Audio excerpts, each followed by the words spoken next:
Sukses bagi orang dunia adalah pencapaian. Berapa banyak yang kamu kumpulkan, berapa banyak yang kamu punya, berapa banyak yang kamu raih. Sampai orang gambarkan ya seperti tangga begitu. Sehingga kalau orang yang di puncak mereka berpeluk tangan dan berkata, gua sukses. I'm a self-made man. Saya mau beritahu tidak ada yang namanya self-made man. Tuhan yang membuat kita berhasil.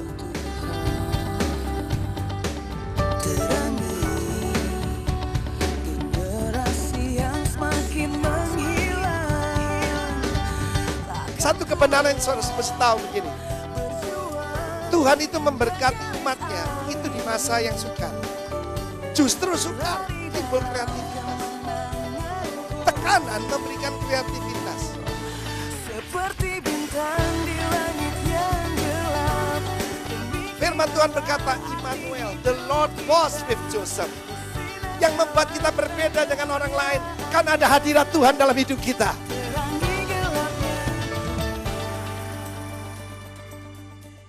Berbicara pada kami di dalam nama Tuhan Yesus. Amin. Silakan duduk saudara kekasih. Message hari ini adalah Success Redefined. Kita harus meredefinisi apakah itu sukses. Sukses bagi orang dunia adalah pencapaian. Berapa banyak yang kamu kumpulkan, berapa banyak yang kamu punya, berapa banyak yang kamu raih. Sampai orang gambarkan ya seperti tangga begitu. Sehingga kalau orang yang di puncak mereka berpeluk tangan dan berkata, gua sukses. I'm a self-made man. Saya mau beritahu tidak ada yang namanya self-made man. Tuhan yang membuat kita berhasil. Amin saudaraku. Kitab Pengkhotbah berkata bahwa di bawah matahari ini kemenangan perlombaan tidak untuk yang cepat. Amin. Pengkhotbah 9 ayat 11. Dan juga kemenangan pertempuran bukan untuk yang kuat. Kekayaan tidak untuk orang yang berhikmat, ya.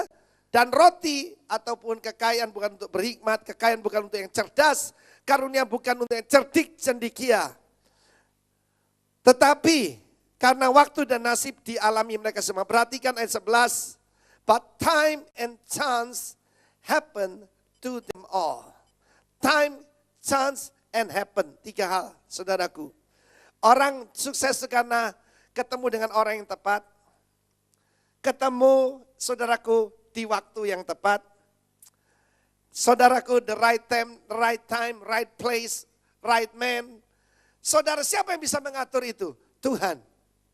Satu hal kenapa orang itu tidak mengalami keberhasilan. Karena dia pertama-tama tidak tahu apa sukses yang sebenarnya. Saya mengajak kita membaca Kejadian 49 ayat 22 sampai dengan 26. Yaitu tentang Yusuf. Yusuf adalah pohon buah-buahan yang muda. Bukan seperti, tapi adalah. Ya, Kejadian 49 ayat 22. Pohon buah-buahan yang muda pada mata air, dekat mata air, a fruitful bough by a well. Bough di sini bukan cuma dahan tetapi ben, putra, carang, tunas. Dan dahannya naik mengatasi tembok. Walaupun pemanah-pemanah telah mengusiknya, memanahnya dan menyerbunya. Namun panahnya tetap kokoh dan lengan tangannya tinggal lihat. Dan pertolongan yang maha kuat pelindung Yakub oleh sebab gembalanya gunung batu Israel. Oleh Allah ayahmu yang akan menolong engkau. Dan oleh Allah maha kuasa yang akan memberkati engkau, menolong dan memberkati. Dengan apa? Berkat dari langit di atas, itu berkat rohani. Dan berkat jasmani, berkat samudra raya yang letaknya di bawah. The blessing of the deep that lies beneath. Dengan berkat buah dada dan kandungan. Berkat keluarga, berkat keturunan. Berkat ayahmu melebihi, katakan melebihi.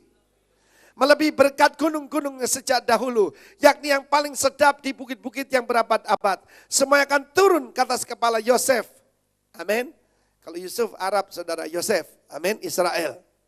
Ya, ke atas batu kepala orang yang teristimewa. The crown of the head. Yang teristimewa di antara saudara-saudaranya. Garis bawahi teristimewa. Teristimewa di situ adalah Nasir. Katakan Nasir. Kita tahu seorang Nasir itu seorang yang mengkhususkan dirinya bagi Tuhan. Di dalam perjanjian lama kalau saudara ketemu orang yang memanjangkan rambutnya, laki-laki. Memanjangkan rambutnya dan tidak menyentuh mayat, tidak meminum minuman keras. Bahkan kalau keluarganya mati, dia tidak boleh menyentuh mayat. Orang mengkhususkan diri bagi Tuhan, itu disebut nasir. Ada yang 3 bulan, ada yang 6 bulan, ada yang 1 tahun, dan bahkan ada yang seumur hidup. Nasir yang seumur hidup tercatat dalam Alkitab Simson, Samuel, Yohanes Pembaptis. Tetapi saudaraku yang kekasihan Tuhan, hari ini saya mau beritahu pada saudara, Yusuf yang dimaksudkan itu adalah Anda. Mari kita redefinisikan sukses itu.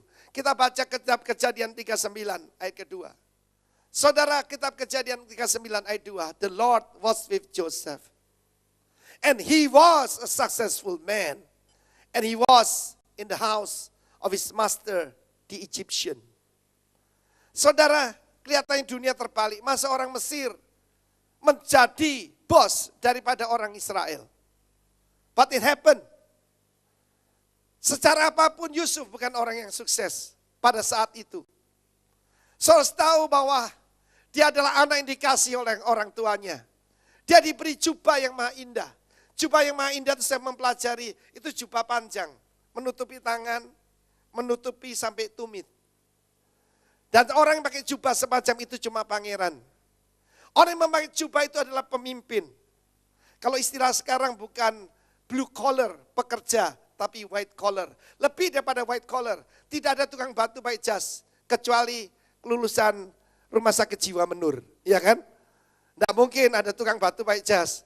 Yang pakai jas adalah investor. Amin saudaraku. Nah saudara yang kasih Tuhan. Dia dijual di pasar budak. Yang menjual saudaranya. Ketika saudara berbuah, ketika saudara dipilih, diberkati Tuhan. Pemana-pemana akan memanah engkau. Hanya pohon yang ada buah-buahnya di pelintang. Betul enggak saudaraku? Dulu di depan rumah saya ada 2 buah pohon. Itu rumah jadi satu sebetulnya.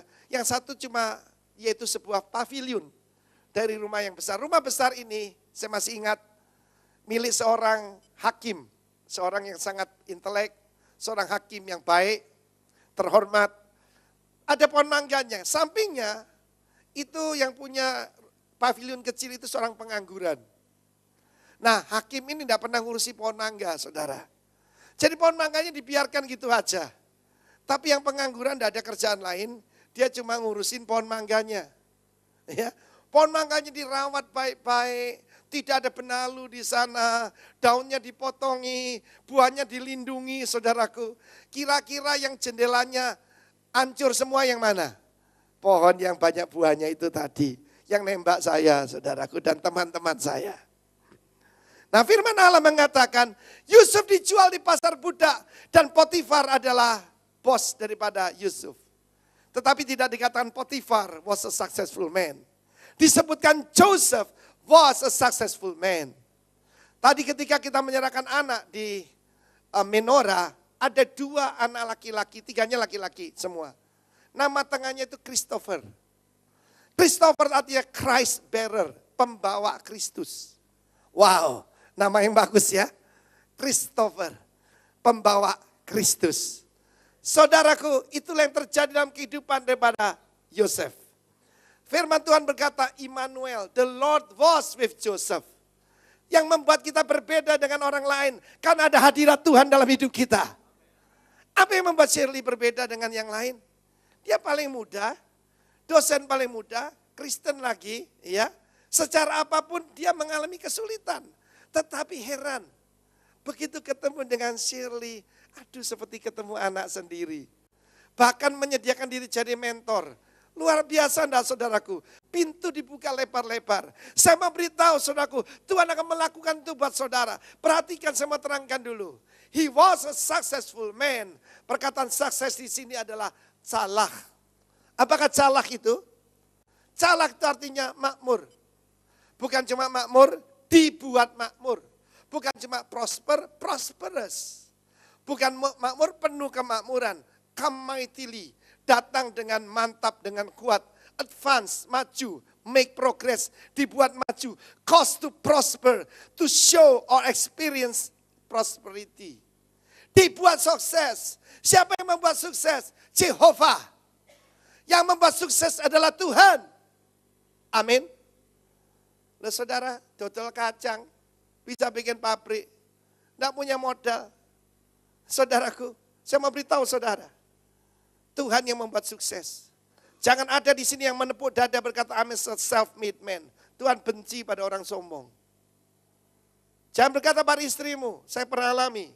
Ya. Jangan berkata pada istrimu, kamu untung dapat saya. Hati-hati. Sebab Tuhan benci orang yang angkuh, tapi mengasihani orang yang rendah hati. Heran kan saudaraku? Saudara sama beritahu sama seperti dekan daripada Shirley. Kalau dapat 1 beasiswa itu nasib baik. Kalau dapat 2 terlalu baik. Kalau 3 too good to be true. Tidak mungkin, itu sesuatu yang tidak mungkin. Saudara bayangkan, dia cuma berdoa, Tuhan, beban papa mama berat, biarkan aku sekolah tanpa membebani. Ini dikasih duit. Nah uang saku $2.500, kalikan 9.000, saudaraku, 8.000 deh. Ya saudaraku, ya cuma buat, yang semua sudah ditanggung. Bukan cuma itu saudaraku, saya percaya, saya tidak heran kalau dulu dosen paling muda, nanti juga profesor paling muda. Tepuk tangan bagi Allah kita saudaraku. Sebab apa? Tuhan yang membuat sukses. Salah. Saudara saya akan tunjukkan beberapa ayat. Kalau memberikan ayat jangan 1. Kalau bisa 2, kalau bisa 3. Yosua 1 ayat 8. Dalam Yosua 1 ayat 8. Perkataan sukses, salah itu adalah make your way prosperous. Mencapai tujuan perjalanan. Mencapai destiny.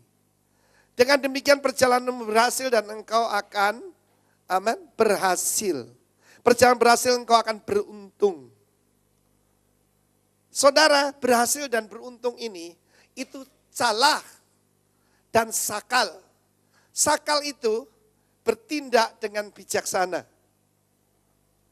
Saya percaya dengan hikmat yang diberikan pada Ibu Deba Shirley, putrinya didandani batik, saudaraku. Ya saudaraku. Dan kok kebetulan, kok dilala. Saya mau beritahu yang namanya sukses itu dilala saudaraku. Ya, nanti saya akan terangkan saudara. Sakal, to prosper. Bukan cuma salah dibuat sukses, tapi diberi kemampuan untuk sukses. Firman Tuhan berkata sakal itu to act prudently. Bahasa Indonesia cuma berhasil dan beruntung.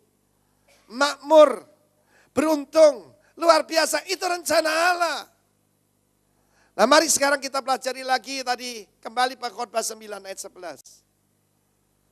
Mungkin saudara di dalam atletik bukan yang lari paling cepat. Di kelas juga bukan ranking 1. Mungkin matematikamu ataupun apapun engkau tidak terlalu luar biasa.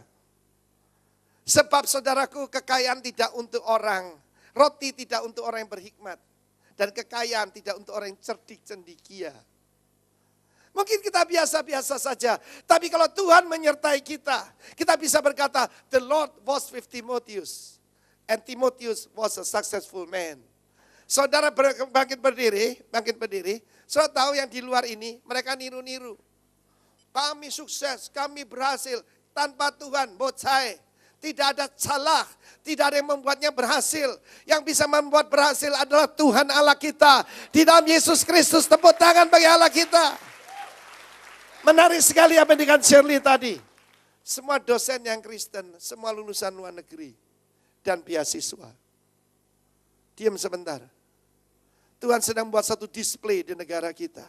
Come on, kita akan 1, 2, 3.